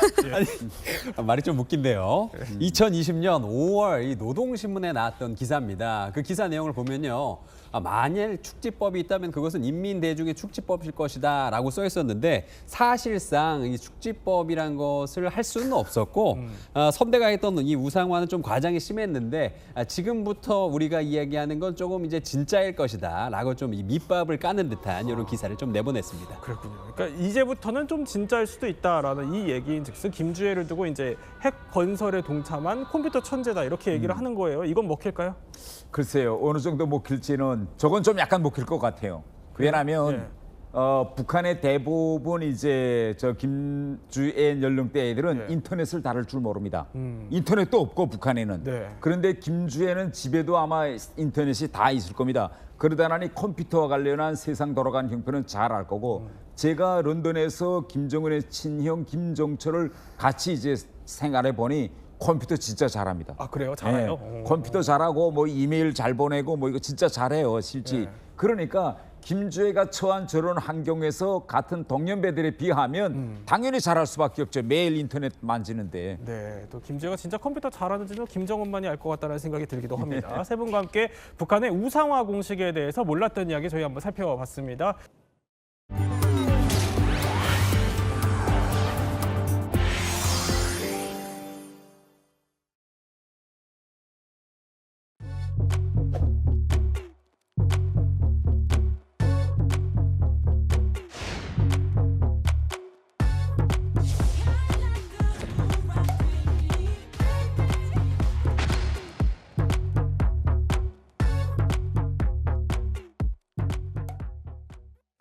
김주애가 요새 아버지 김정은 때문에 상당히 바쁩니다. 한번 볼까요?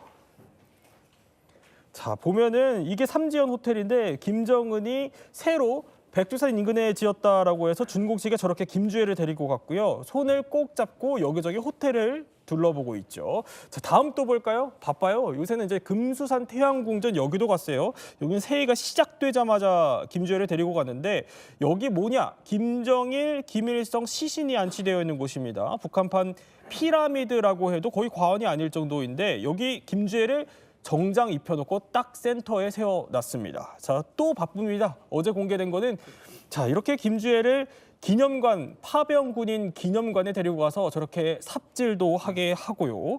아버지와 부녀가 같이 저렇게 삽질하는 모습까지 보여주고 있습니다. 저렇게나 또 김주애를 태운 지게차 영상도 김주애가 직접 앞에 타 있고 아버지가 모는 모습도 연출을 하고 있습니다. 자, 그리고 13살 여자아이인데 저렇게 군인들 틈바구니 지금 보면 김주애 표정이 상당히 좀 불편해 보이는 것 같기도 하고요. 자, 어떻게 보세요? 김주애 표정. 상당히 좀 과한 일정 아닙니까? 연말연시에 한 10여 차례 지금 계속 강행군을 하고 있거든요. 공개 활동만. 근데 저 군인들하고 저렇게 어울리는 장면들을 이제 연출을 한 것 같은데 김주애 입장에서는 아마 저 군인들하고 만나는 게 되게 어색했을 거예요. 군인들이 또 특유의 그 뭐 땀 냄새 이런 것도 있고 이런 자기가 생전에 이렇게 접해보지 못했던 이런 좀 낯설어 장면들. 보여요. 표정 좀 뭐 찡그리고 있잖아요. 나 지금 어디 있는 거지? 야 이거 후계 수업 좀 힘들다. 아빠 때문에 이게 뭔 고생이냐? 뭐 이런 느낌도 갖고 있을 거예요. 틀림없이. 13살짜리면 지금 엄마한테 뭐 투정 부리거나 아니면 사춘기 지금 초기 접어들면서 좀 뭐 이럴 나이인데 저런 지금 강행군을 하고 있는 이런 상황인데 이게 뭐 당연히 북한 입장에서는 후계자로서의 김주애의 이미지 이런 것들을 좀 연출하려는 것 같고 뭐 김주애 과거에 보면 아버지가 새벽에 미사일 도발 시험 발사하는데도 나가야 되거든요. 새벽에 5시에 미사일 발사하면 거기 몇 시에 거의 잠 못 자고 나가는데 우리 같으면 아마 아동학대라고 고발 한참 자야 될 시간인데. 그렇죠. 상당히 바빠요. 그런데 이렇게 김주애를 자꾸 데리고 다니는 이유가 MZ세대를 겨냥한 거라고 해요.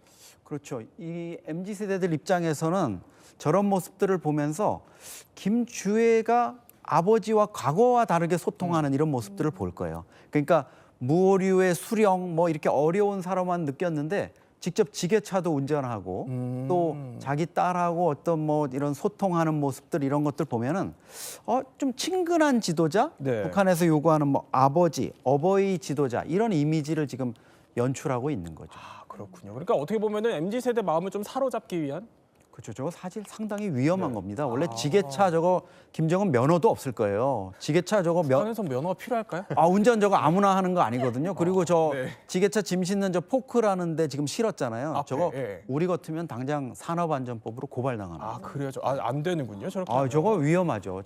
절대 따라하시면 안 됩니다. 자, 그런데 일단 김주애 MZ 얘기를 하고 있으니까 김주애는 이제 MZ 세대의 마음을 사로잡기 위한 아이콘처럼 이제 내세우기 시작했다 이런 건데 그래서 저희가 특별하게 두 분을 모셨습니다. 북한에서 오신 MZ 두 분 박유성 씨, 강나라 씨 모셨습니다. 어서 오십시오. 네, 안녕하십니까. 네, 반갑습니다. 자, 이제 단도직입적으로 박유성 씨부터 한번 여쭤볼게요. 북한의 MZ들이 김주애 어떻게 볼까요? 김주애가 등장한 지가 지금 꽤 됐잖아요. 지금 정도면 북한에 있는 많은 젊은 세대가 김주애가 굉장히 익숙할 거라고 생각합니다. 이제 받아들일 정도의 어떤 이미지가 됐을 거라고 생각하고요. 초반에 나왔을 때는 사실 저희도 그렇고 많은 북한의 젊은 세대나 기성세대들이 놀랐을 겁니다. 북한은 아직까지 남존여비의 문화가 많이 남아있기 때문에 여성이 저렇게 전면에 나선다라는 거는 북한 사람들이 받아들이기 힘들거든요. 그렇기 때문에 기존의 김정은이나 그리고 또 선대인 김정일처럼 후계자로 이제 내서기 위해서는 김주애는 그들보다 더 많은 시간을 할애를 해야 될 거예요, 아마. 그래야 북한 주민들이 받아들이기에 좀 더 시간이 걸릴 거니까. 그래서 김주애를 지금 13살의 어린 나이에 이렇게 벌써부터 아까 우리 소장님 얘기했지만 아동학대죠. 저 나이에. 근데 강나라 씨, MZ들 입장에서는 나랑 비슷한 나보다 아니면 어린애인데 저렇게까지 나서는 게 MZ들 입장에서는 좀 불편해 보일 수도 있을 것 같거든요. 사실 제가 북한에 살았다고 하면 많이 불편했을 것 같아요. 왜냐하면 제가 북한에 살 때 이제 김정은이 그때 후계자로 바로 올라왔을 때거든요. 상당히 기대를 많이 했어요. 젊은 지도자고 하다 보니까 우리의 의견을 좀 더 잘 들어주지 않을까라는 생각이 있었는데 지금 13살 후계자를 내세우는 것만 봐도 북한의 MZ들은 이걸 따르지 않을 것 같거든요. 왜냐하면 이미 젊은 후계자한테 그 실패와 이런 것들을 많이 가져왔기 때문에 북한 주민들 입장에서는 조금 받아들이기가 많이 힘들 것 같아요. 그런데 자, 북한 전문가들이 사실 입을 모아서 아마 북한 주민들이 좀 놀랐을 거다 이런 장면들은 바로 이 장면이 아닐까 싶습니다. 자, 이때 보면은 신년 경축 공연 행사 자리입니다. 여기에도 어김없이 김주애가 등장을 했는데, 자, 이제 아버지와 손을 꼭 잡고 나타났습니다. 가죽 재킷도 두 사람이 또 맞춰 입은 모양새인데, 공연을 보면서 저렇게 손을 꼭 잡은 다정한 또 부녀의 모습을 보여주기도 하고요. 자, 그런데 이제 전문가들이 조금 이제 북한 주민들이 놀랐을 거다라고 생각하는 장면은, 자, 저렇게 김주애가 볼 뽀뽀를 하고 이제 옆에서 리설주는 박수를 치는 장면이죠. 뒤에 이제 있는 관계자들은 다 일제히 일어나는 모습인데, 자, 이 장면이 그러니까 북한 주민들에게는 어떻게 보면 최고 지도자의 모습으로서 좀 낯설 수 있다 이렇게 볼 것 같아요. 그렇죠. 저런 유사한 장면이 사실 과거에 그 열병식 때 군사 퍼레이드 때 있긴 했어요. 그때는 이제 김주애가 그냥 날이 좀 쌀쌀하고 이러니까 아빠 볼을 이렇게 좀 손으로 감싸서 이렇게 좀 다독이는 모습, 이래서 아빠와 친근함을 표시하는 거다 이랬는데, 이번에는 조금 좀 과해가지고 보기에 좀 불편한 느낌을 받았습니다. 그래서 이게 아마 북한 입장에서는 조금 더 과감하게 부녀 간에 어떻게 보면 뭐 수령과 후계자, 아버지와 딸 이런 관계를 조금 친밀하게 소통하는 모습들, 교감하는 모습 이런 것들을 보이려고 그랬는데 그게 좀 과하다 이랬는데, 다행히 저 장면에서 옆에 보면은 부인 이설주가 있잖아요. 그래서 이 전체 구도로 보면 그동안에 이제 김정은과 김주애만 등장하던 이런 모습에서 이설주가 요즘 계속 옆에 같이 오면서 가족적인 모습들, 뭐 북한이 늘 얘기하는 거, 북한 체제 자체를 사회주의 대가정이라 그러잖아요. 수령과 당과 대중이 이렇게 삼위일체를 이루는 대가정인데, 그런 거에 어떤 전형적인 모습으로 김정은 이 가족을 보여준 게 아닌가 이렇게 생각이 듭니다. 근데 이제 가족주의적인 모습을 좀 내세우고 싶어 하는 속내가 있었다는 거예요. 그런데 이게 북한 주민들한테 역효과일 수 있다 이렇게 분석을 하셨는데, 강나라 씨가 만약에 지금 북한에 계셨다라고 가정을 해보죠. 그러면은 저 장면을 지금 조선중앙TV로 다 볼 거 아니에요. 지금 주민들이랑 친구들이랑 무슨 생각할 것 같아요? 저는 너무 충격일 것 같아요. 왜냐면 북한은 워낙 가부장적인 사회다 보니까 저는 아빠한테 살면서 뭐 아빠 사랑해요, 뭐 아빠 뭐 그런 말을 해본 적도 없는데 TV에서 한나라 수령이 딸한테 볼 뽀뽀를 받고 있잖아요. 너무 낯설고 어머 이게 뭐지? 되게 당황스러울 것 같아요. 저는 오히려. 그럼 무슨 얘기를 할까요, 주민들? 엄청 저거는 진짜 엄청 뭔가 남한 드라마 많이 보고 저런 걸 따라하는 걸 저희는 못하게 하잖아요. 근데 왜 너네는 하냐 이런 식으로 좀 반항심이 생기지 않을까, 저는 그렇게 생각해요. 그런데 하나만 더 여쭤보면, 그 김주애가 지금 옷차림도 보면은 가죽 옷을 입고 곳곳에서 지금 보면 사치품, 뭐 저렇게 선글라스 끼고 나오고, 이게 사실 13살이라고는 좀 믿기 어려운 옷차림인데, 이게 비슷한 동년배 MZ들, 북한 MZ들이 보기에는 이거 좀 불공평한 거 아니냐 이렇게 느낄 수도 있을 것 같아요. 이제 북한에서는요, 김주애처럼 저렇게 가죽 코트를 13살 나이에 입을 수가 없어요. 실제로 제가 살 때 저희 부모님이 가죽 코트를 입고 도로에 나간 적이 있었는데 못하게 단속을 했습니다. 이거는 못 입는 네, 뭐 일반 주민들은 입을 수가 없고요. 그리고 13살 나이에는요, 북한 청소년이라고 하면 단발머리를 해야 돼요. 김이 3cm짜리 단발머리를 해야 되는데 예외로 저렇게 머리를 기르고 나오는 거니까 오히려 더 청소년들한테는 좀 반발심이 좀 많이 가지 않을까 싶어요. 아니 그럼 나도 단속당하는데 김주애 왜 단속 안 하냐 이럴 것 같은데. 당연하죠. 한나라 수령의 이제 후계자니까 저거는 가능하다라고 이제 사람들이 더 뭔가 더 힘들어할 것 같아요, 마음속으로는. 아무래도 불만이 또 쌓일 수밖에 없을 것 같은데 여기에 이영종 센터장님 보시기에 김주애가 일반 북한 주민들은 좀 꿈도 꾸기 힘든 치아 교정을 하는 것 같은 그런 정황들이 포착됐어요? 네, 워낙 깜쪽 같아서 거의 한 1년 동안 저희가 알지를 못했어요. 사실 북한 전문가들이 눈에 불을 켜고 김주애를 보는데 그냥은 잘 안 보이는데 자세히 보면 위쪽 이빨 쪽에 이렇게 그 교정 기구가 있는 게 보이잖아요. 저도 사실 이게 일본에 있는 한 대북 전문가가 고화질로 분석해가지고 이거 왜 한국에서는 이거 모르지? 이렇게 얘기를 하는 바람에 알았습니다. 일본에서까지 예민하게. 이번에 그동안에 보면 김주애가 입을 많이 다물고 있었는데 전날은 엄마 아빠 같이 나와서 기분이 좋았는지 좀 입을 많이 벌리고 웃었거든요. 그래서 드러나가지고 이게 언제부터야 하고 역으로 추적해 보니까 백두산에 호텔 개관식 할 때도 하고 있었고요. 가운데 사진이 지금 작년 5월에 러시아 대사관 방문했을 때 네. 그때 사진입니다. 보면은 저때 드러나는데 차이는 뭐냐? 예. 작년 5월쯤에는 앞에 이 어금니가 토끼 이빨처럼 이렇게 좀 나 있었는데 최근에 보면 가지런하게 좀 교정이 돼 있는 이런 모습들이 드러나고요. 네. 사실은 이게 보면 엄마 영향을 받은 것 같아요. 엄마인 이설주가 과거 은하수 관현악단 가수일 때 보면 이빨이 좀 고르지가 않았어요. 왼쪽 게 이제 과거에 한국의 응원단으로 왔을 때 이설주 모습인데 치아가 이제 지금 김주혜 교정하기 전처럼 앞니가 이렇게 크게 좀 나와 있는데 지금의 오른쪽 사진 보시면 이설주는 완전하게 이제 교정이 끝난 이런 상황입니다. 아니, 물론 박윤석 씨, 북한 주민들이 조선중앙TV를 이제 확대해서 볼 수는 없으니까 교정기 꼈는지 안 꼈는지 모르겠지만 북한에서 교정기 낄 수 있어요? 이게 북한 치과에 그런 게 있습니까? 사실 이건 대중적이지가 않습니다. 북한에서 교정기를 끼고 어떤 어렸을 때부터 저렇게 관리를 받는다는 거는 뭐 김씨 부자고 고위층들이니까 가능한 거고요. 그리고 북한 주민들이 사실 교정기를 지금 껴서 김주의 모습이 변하는 거는 사실 남쪽에 계시는 이런 많은 전문가들보다도 잘 들여다보질 못할 거예요. 그래서 저게 그렇게 큰 변화라는 거는 느끼지 못할 것 같은데 우리가 봤을 때는 사실 북한에 살다가 나왔을 때 저기서까지 저렇게 외모에 큰 신경을 쓴다.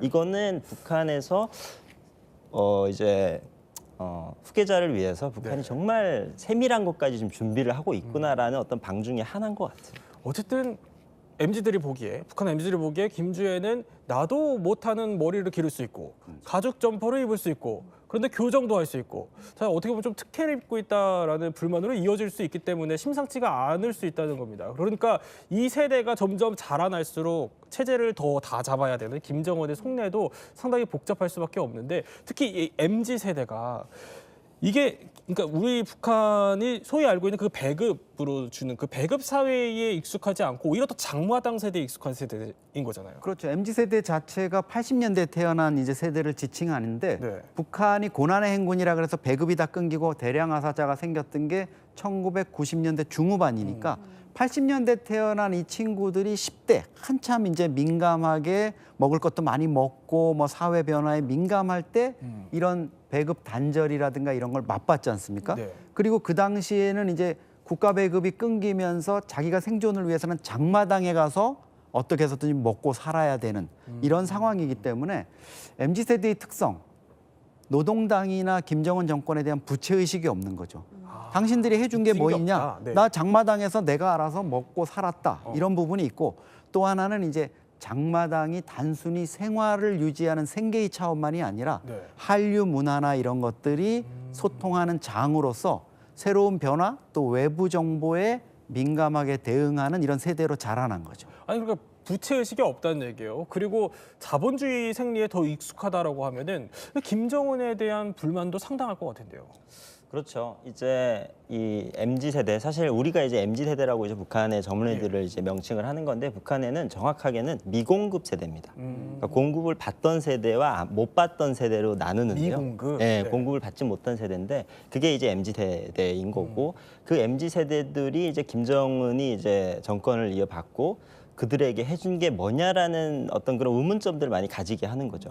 그들이 이제 국가로부터 받은 게 뭐냐, 우리가 국가로부터 받은 게 뭐냐, 그냥 우리는 생존을 위해서 살고 있다. 이런 것들이 나가고 있고 그리고 심지어는 최근에 중앙당 제8기 4차 전원회의를 하고 있는 중에 평양의 이제 평촌구역의 한 아파트에 김정은 XX 인민들이 너 때문에 굶어 죽고 있다 이런 낙서가 실제로 써붙였고 지금 이게 보안 당국에서 뭐 지우기 작업에 들어가서 평양시를 아주 뒤집어 놓고 있는 정도로 이 MZ 세대들의 불만이 기존에는 속으로 생각으로만 이제 전해지다가 이제는 이렇게 외부로 이제 표현이 되는 게 북한의 변화라고 좀 볼 수가 있겠습니다. 아니 실제 저런 이제 낙서가 돌아다닐 정도면 민심이 심상치 않다라는 건데 사상보다는 돈이 어떻게 보면 우선시되는 그런 세대인 것 같기도 해요. 김정은이 무서워할 법한 그런 세대라는 건데 그러면 왜 무서워하는지 이 MZ세대 특징들을 한번 하나씩 뜯어보죠. 자, 이른바 김정은이 북한 MZ를 두려워하는 이유 그 첫 번째부터 볼까요? 바로 남한 말투라는데 아니 어느 정도로 쓰길래요? 남한 드라마라든가 이런 거 보니까 당연히 은연중에 말투를 쓸 수밖에 없죠. 그중에 가장 대표적인 게 북한이 아주 이것 때문에 흥분을 많이 했는데 오빠. 그러니까 연인 사이에 이제 여자친구가 오빠라고 부를 수 있잖아요. 근데 이걸 가지고 북한에서 나온 그 교육 자료 보니까 영상으로 됐는데 혈족 관계도 아닌 것들이 서로 오빠 동생 하면서 뭐 이렇게 흥분을 한 거 보면 한류 문화에 대해서 상당히 민감하게 받아들이는 거 같습니다. 통제가 전혀 안 되고 있는 것 같네요. 자, 그래서 우리가 북한 MZ들이 실제 사용하는 것으로 알려지고 있는 우리 말들을 한번 모아봤습니다. 보면은요, 남친 자기야 땡 팔린다. 제가 읽어드릴 수는 없습니다. 네. 그리고 글고. 그러니까 그리고의 줄임말이죠. 네. 폭탄주, 싸가지, 몸짱, 얼짱. 뭐 하네요. 이거는 이제 굉장히 또 신기한 말이기도 한데 강나라 씨, 이 말들 실제로 북한에서 써요? 네, 실제로 제가 있을 때도 북한에서 이제 핸드폰 문자 메시지로 주고받을 때 썼던 단어들이고요. 이 외에도 뭐 친구를 찡구라고 부르거나, 찡구. 네, 아니면 아자아자 화이팅, 그리고 이제 오빠라든지 뭐 따랑해 이런 것들을 되게 많이 썼었어요, 실제로. 아니, 따랑해도 신기하지만 근데 아까 제일 마지막에 나온 거 그 하네요는 사실 그냥 어디 붙여도 다 쓸 수 있는 말이거든요. 이거 굉장히 신기해요. 이거 실제로 써요? 실제로 이제 북한에서는 원래 뭐 이랜 밥 먹었니, 뭐 밥 먹었다, 뭐 없습니다 이런 말들을 많이 썼고요. 요자로 끝나는 건 이제 남한 드라마를 보면서부터 시작이 됐어요. 그래서 실제로 북한에서 2013년에는요, 뭐 그 문화어 학습에 뭐 하네요라는 어미를 두고 남조선 괴뢰 말투다 이래서 강하게 비판하기도 할 만큼 북한에서 못 쓰게 하는데 최근에는 이제 그 사랑의 불시착이라는 드라마를 보고 부모님들이 자식들의 이름을 받침이 없는 뭐 새야 이런 식으로 짓는 것도 이제 강력하게 못하게 한다고 합니다. 북한 체제에서. 받침이 없는 이름? 네, 네, 북한에서는 원래 다 이름에 대부분 받침이 들어가거든요. 아, 거기 등장하는 인물 이름이군요. 네, 그런 이름들을 이제 남한 말투로 이제 다 따라 짓는 걸 북한 당국이 이제 못하게 한다고 합니다. 아니 근데 사실 이거 남한 말 쓰면 처벌받잖아요. 통제가 안 되나 보죠?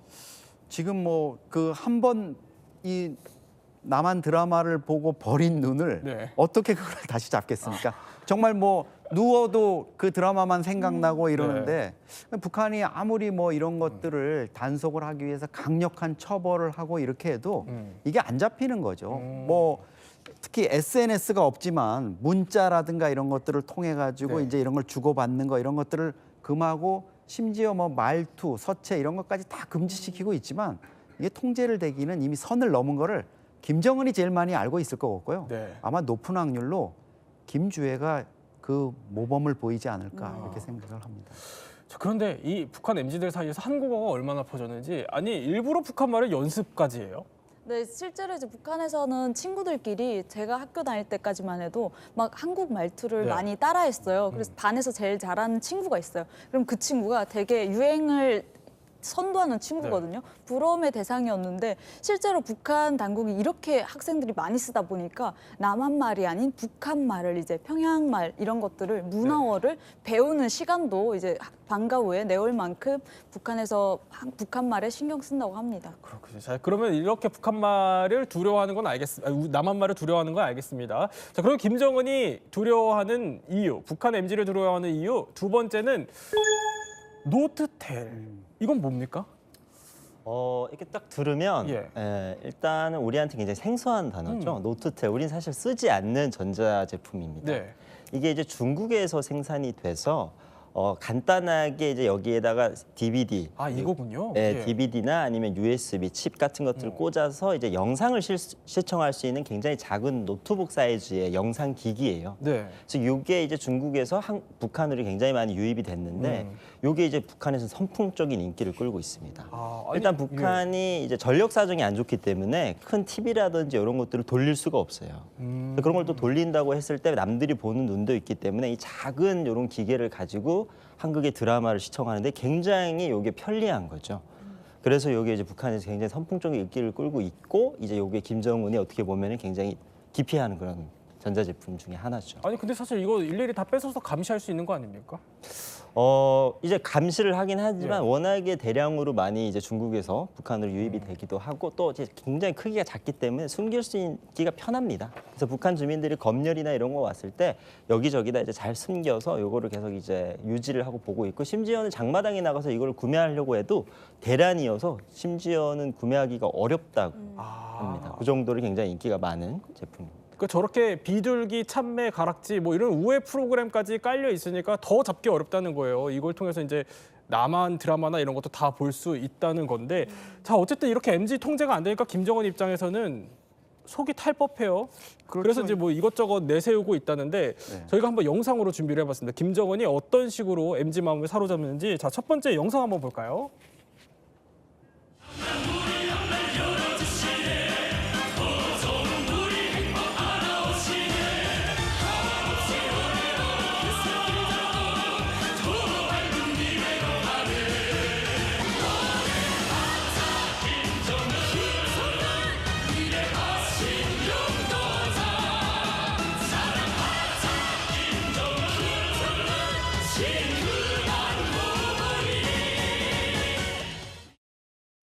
아니 그러니까 이제 선전선동에 있어서도 MZ 마음 한번 사로잡아 보겠다라면서 남한식 뭐 서구식 이런 촬영 기법들 다 도입하고 있다는 건데 자 근데 여기에 더해서 얼마 전에 평양에 PC방도 만들었거든요. 이것도 MZ 겨냥한 거네요. 그렇죠. 평양에 과거에 뭐 컴퓨터방이라 그래가지고 조금 인민문화공전이나 인민대학습당에 또 뭐 만경대 학생소년공전에 있던 거를 이제 신도시 자기가 유타운 만든 데다가 저렇게 PC방을 만들었어요.